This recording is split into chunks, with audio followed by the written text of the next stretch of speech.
Hi, எப்படி இருக்கீங்க? இன்றைக்கி என்ன பார்க்க போகிறோம்? இது என்ன அப்படின்னா ஆவாரம்பூ. சித்த மருத்துவத்தில் இந்த மூலிகைக்கு ஒரு தனி இடம் உண்டு. ஆவாரம்பூனா சரும பாதுகாப்புக்கு உற்ற தோழன், சரும அழகாக பராமரிக்கிறதுல ஒரு நண்பன் அப்படின்னு சொல்லலாம். ஆனால் அதை விடையவும் முடி வளர்ச்சிக்கு இது எப்படி உதவுது அப்படிங்கிறத பார்க்கலாம். நம்ம அழகை கூட்டி காமிக்கிறதுல கருத்துக்கும் கூந்தலுக்கும் முக்கியமான பங்கு உண்டு இல்லையா?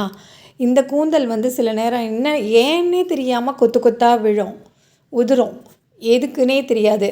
நம்ம வேறு ஏதாவது ஷாம்பு யூஸ் பண்ணாலோ எதனாலேயோ, நம்ம உடம்புல உள்ள பாதிப்புனாலேயோ, நோய் எதிர்ப்பு சக்தி கம்மியாக இருக்கிறதுனாலையோ, பித்தம் ஜாஸ்தியானதுலேயோ கொத்து கொத்தாக விழும். அப்படி 1-2 விழுறது நார்மல் தான். ஆனால் கொத்து கொத்தாக விழும்போது நம்மளுக்கே பயமாயிடும், அடடா என்ன ஆகுமோ அப்படின்ட்டு. அப்படி கொத்து கொத்தாக வழுக்க விழுந்தால் கூட இந்த ஆவாரம்பூ அதை நல்லா சரி பண்ணி கொடுத்துரும். இதை எண்ணெயில் நல்லா சுண்டை காய்ச்சி தேய்ச்சிட்டு வந்தால், உச்சியிலேருந்து நுனி வரைக்கும் தேய்ச்சிட்டு வந்தால் ரொம்பவே நல்லா முடி வளர்ந்துடும், கருன்னு வளர்ந்துடும். இன்றைக்கி ஆவாரம்பூ வச்சு ஒரு டை எப்படி செய்யுதுன்னு பார்க்கலாம். இப்போது ஆவாரம்பூ இதழ்கள்லாம் நம்ம எடுத்து வச்சுருக்கோம், உதிர்த்து வச்சுருக்கோம். இப்போ ஒரு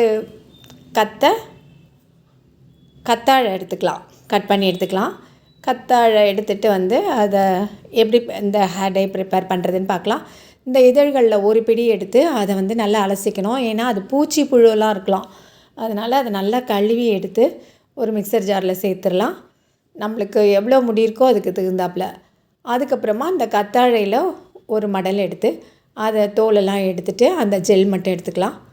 அது சின்னதாக கட் பண்ணி அந்த ஆவாரம்பூவோடு சேர்த்து நல்லா மிக்சியில் நைஸாக அரைச்சிடலாம். ஃபஸ்ட்டு இந்த கத்தாழையை போடுறதுக்கு முன்னால் அதில் வர எல்லோ லிக்விட் எடுத்துடணும். அது இருந்ததுன்னா ஒரு இச்சிங் இருக்கும், அப்புறம் அதை அரிக்க ஆரம்பிச்சிடும். அது வேண்டாம். அதனால் அதை கொஞ்சம் நல்லா அப்படியே வச்சுட்டு நல்லா கழுவிட்டு தான் அதை கட் பண்ணி அரைக்கணும்.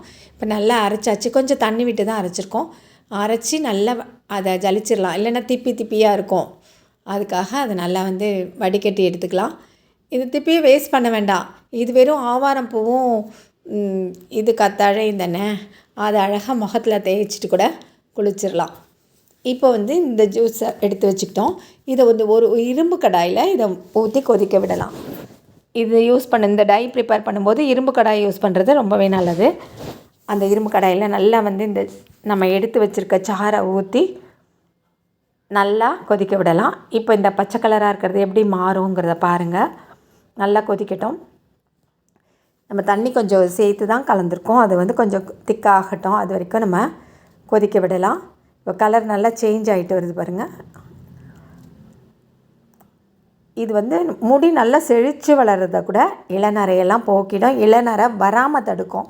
அதுதான் மெயின் பாயிண்ட். நம்மளுக்கு முடி நரைக்கக்கூடாதுன்னா ஸ்டார்டிங்லேருந்தே இப்படி கொஞ்சம் கொஞ்சமாக அந்த பேக் போட்டுக்கிட்டே வந்தோன்னா அந்த நரைக்கிறதே இளநரை வரப்போகுதுன்னா அது தள்ளி போகும், கண்டிப்பாக தள்ளி போகும். இளநரை வந்த பின்னாலேயும் அது தொடர்ந்து போகிறதுனால அது கருப்பாக ஆகிடும். அதே மாதிரி ஷைனிங்காக முடி கொட்டாமல் நீளமாக செழித்து வளரும். அதுக்கு தான் இந்த பேக் போடுறது. இதோட என்ன பண்ணுறது, இது என்னெல்லாம் சேர்க்குறதுன்னு பார்க்கலாம். இது நல்லா கொதித்து கொஞ்சம் திக்கானதுக்கப்புறமா அப்படியே ஆஃப் பண்ணிடலாம், அடுப்பு ஆஃப் பண்ணிடலாம். இது கூட சேர்க்க வேண்டிய பொருள்லாம் ஒன்று ஒன்றா சொல்கிறேன். நம்ம சேர்க்க வேண்டிய பொருள்லாம் அது கொதிச்சிட்ருக்கும்போதே போட்டால் அது பொங்கி தட்டிடும். அதனால தான் கொஞ்சம் ஆஃப் பண்ணிவிட்டு அதை போட்டு மறுபடியும் அதை சூடு பண்ணலாம். இப்போ ஃபஸ்ட்டு என்ன பவுடர் எடுக்க போகிறோம் அப்படின்னா நெல்லிக்காய் தூள். இப்போ நம்ம எல்லாமே எடுக்கிறது எல்லாமே மூலிகை பவுடர் தான். எந்த ஒரு சைடு எஃபெக்ட்ஸும் இல்லை, தைரியமாக யூஸ் பண்ணலாம். நெல்லிக்காய் பவுடர் 1 ஸ்பூன் எடுத்துக்கலாம். அடுத்தது வெள்ளை கரிசலாங்கண்ணி, பிரிங்கராஜ் அப்படிங்கிற சொல்லக்கூடிய வெள்ளை கரிசலாங்கண்ணி பவுடர், இதுவும் நல்ல கருமை நிறம் கொடுக்கும். கடுக்காய் பொடி அடுத்தது, அது 1 ஸ்பூன் எடுத்துக்கலாம். இதுவும் கருமை நிறம் கொடுக்கும். அடுத்த சளிகளெல்லாம் பிடிக்காமல் இருக்கிறதுக்கு ஒரு துளசி பவுடரும் சேர்த்துக்கலாம். தேவைப்பட்ட செம்பருத்தி பூ இருந்ததுன்னா அதையும் சேர்த்து கூட போடலாம், ரொம்பவே நல்லா எஃபெக்டிவாக இருக்கும். இப்போ நல்லா கலந்து விட்டுட்டு மறுபடியும் ஸ்டவ் ஆன் பண்ணிக்கலாம். கொஞ்சம் கொதிக்க விட்டுடலாம். கொதிக்க விட்டு கொஞ்சம் திக்காகலாம், ஏன்னா கொஞ்சம் தண்ணியாக இருக்கிறதுனால கொஞ்சம் திக்காக்கலாம். இந்த பொடி எல்லாமே மூலிகை பொடி அப்படிங்கிறதுனால எந்த ஒரு பக்க விளைவுகளோ எதுவுமோ இருக்காது. அதுக்கு பதிலாக முடி நல்லா செழிப்பாக வளரும், நல்லா ஷைனிங்காக நல்லா கருன்னு இருக்கும். அதுதான், முடி கொட்டுறது அறவே நின்றுடும், கண்டிப்பாக இருக்கவே இருக்காது. தைரியமாக யூஸ் பண்ணலாம். இது தொடர்ந்து போட்டே வர அதனோட பலனை நம்ம கண்கூடாக பார்க்கலாம். இந்த காலத்துலலாம் வயசானால் தான் முடி நரைக்கும் அப்படிங்கிறதுலாம் இல்லை. இளம் வயசு சின்ன பிள்ளைங்களுக்கே நரைச்சி போகுது. அது என்ன காரணமோ தெரியல, அந்த மாதிரி நரைச்சி போகுது. அப்படி இருக்கிறவங்க வந்து முதல்ல இது ஈஸியாக அந்த பிள்ளைங்களுக்கெல்லாம் இந்த மாதிரி பேக் போட்டு குளிக்கிறதுக்கு முன்னால் இந்த மாதிரி ஒரு பேக் போட்டு விட்டுட்டு நம்ம குளிக்க சொன்னால் அது அப்படியே பழக்கத்துக்கு வந்துடும். அப்போது எந்த ஒரு ப்ராப்ளமும் இருக்காது, முடி உதிர்வோ இருக்காது, இளநரையெல்லாம் கிட்டவே வராது, கொஞ்சம் நாளைக்கு வரவே வராது. அதனால் தைரியமாக இதை போட்டு விடலாம். இப்போ நல்லா கொதிச்சு வந்துருச்சு. இப்போ ஒன்றே ஒன்று தான் சேர்க்கணும். அது என்னங்கிறத சொல்கிறேன். என்ன பவுடர் அப்படிங்கிறத சொல்கிறேன். அது என்னென்னா, நம்மளுக்கு வந்து ஹேர் டைனாகவே என்ன மெயினாக தேவைப்படும், ஹென்னா பவுடர். மருதாணி இலை இருந்தாலும் வாங்கி நல்லா அரைச்சி சேர்த்துக்கலாம். அப்படி இல்லையா, நாட்டு மருந்து கடையிலையோ இல்லை ஆன்லைன்லேயோ கூட கிடைக்கும். அந்த மருதாணி ஹென்னா பவுடர் வாங்கி அதையும் போட்டு அதில் கொஞ்சம் கூட கொஞ்சம் இதெல்லாம் 1 ஸ்பூன் தான் போட்டுக்கோம். இது 2 ஸ்பூன் போட்டு நல்லா கலந்து விட்டுடலாம். நல்லா கலந்து விட்டுட்டு அதை அடுப்பெல்லாம் ஆஃப் பண்ணிவிட்டு கலந்து விட்டாவே போதும். போட்டுட்டு இது அப்படியே வந்து என்ன பண்ணலாம், கொஞ்சம் நேரம் வச்சிடலாம். ஓவர் நைட்லாம் வைக்கணும்னு கூட கிடையாது. இதை வந்து அப்படியே 1 மணி நேரம் நல்லா தட்டு போட்டு மூடி வச்சுட்டு அதுக்கப்புறமா நம்ம யூஸ் பண்ணலாம். நல்ல எஃபெக்டிவாக இருக்கும். ஆனால் ஒரு நாள் போட்டுட்டு நம்ம வெள்ளை முடியெல்லாம் நல்ல கெமிக்கல் டைலாம் யூஸ் பண்ணி நம்ம ரொம்ப கெடுத்து வச்சுருப்போம் முடியை.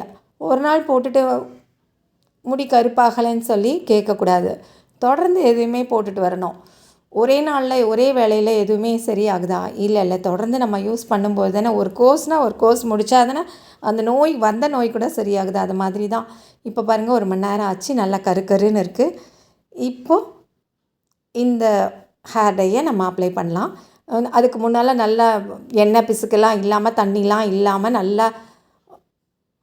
நல்லா காய வச்ச முடியல, நல்ல அழுக்கில்லாத முடியல நம்ம இதை போடணும். இது வந்து முடி ட்ரை ஆகாமல் இருக்கிறதுக்கு ஒரு லெமனோ இல்லைன்னா இந்த ஒரு கட்டியாக ஒரு தயிரோ சேர்த்து நல்லா கலந்து விட்டுட்டு போட்டோம் அப்படின்னா நல்லா முடி ஷைனிங்காக, சில்கியாக, சாஃப்டாக நல்லா அழகாக இருக்கும் கருப்பாக. இது தொடர்ந்து போட்டு பாருங்கள். கண்டிப்பாக இந்த டை வந்து ரொம்ப ஈஸியாக செஞ்சிடலாம். இது ஆவாரம் பூ வந்து ரொம்ப கஷ்டமாகலாம் இல்லை கடையில். கீரைக்காரங்க கிட்ட சொல்லி வச்சா கொண்டு வந்து கொடுப்பாங்க. மார்க்கெட்டுக்கு போனால் கிடைக்கும். கிராமத்து பக்கம் சாதாரணமாகவே நம்ம நாட்டுப்புறத்துலலாம் அழகாக இந்த செடி நல்லா வளர்ந்து பூத்துருக்கும், மஞ்சேன்னு பூத்துருக்கும். நம்ம பறிச்சுட்டு வந்து யூஸ் பண்ணிக்கலாம். இல்லைன்னா காஞ்ச பூ கூட நம்மளுக்கு நாட்டு மருந்து கடையில் கிடைக்கும், அதையும் யூஸ் பண்ணிக்கலாம். எப்படியோ இந்த ஆவாரம் பூ சேர்த்து பண்ணுற டை வந்து ரொம்பவே நல்லாயிருக்கும். ஒரு தடவை ட்ரை பண்ணி பாருங்கள். பிடிச்சிருந்தா மறக்காமல் லைக் பண்ணுங்கள், கமெண்ட் பண்ணுங்கள், ஷேர் பண்ணுங்கள். இன்னும் எஸ்ஆர்எம் கிச்சனை சப்ஸ்கிரைப் பண்ணாதவங்க உடனே சப்ஸ்கிரைப் பண்ணுங்கள். நம்ம முகத்துக்கு மட்டும்தான் நாங்கள் அழகை கூட்டி கொடுக்கோன்னு இல்லை, இது நம்ம கூந்தல் அழகையும் மேம்படுத்தி கொடுக்கும், முடி உதிர்வை கட்டுப்படுத்தும், இளநரையை தடுக்கும். கண்டிப்பாக இந்த டை யூஸ் பண்ணி பாருங்கள். ஹேர் பேக்காக போடுங்க. மீண்டும் சந்திப்போம். நன்றி, வணக்கம்.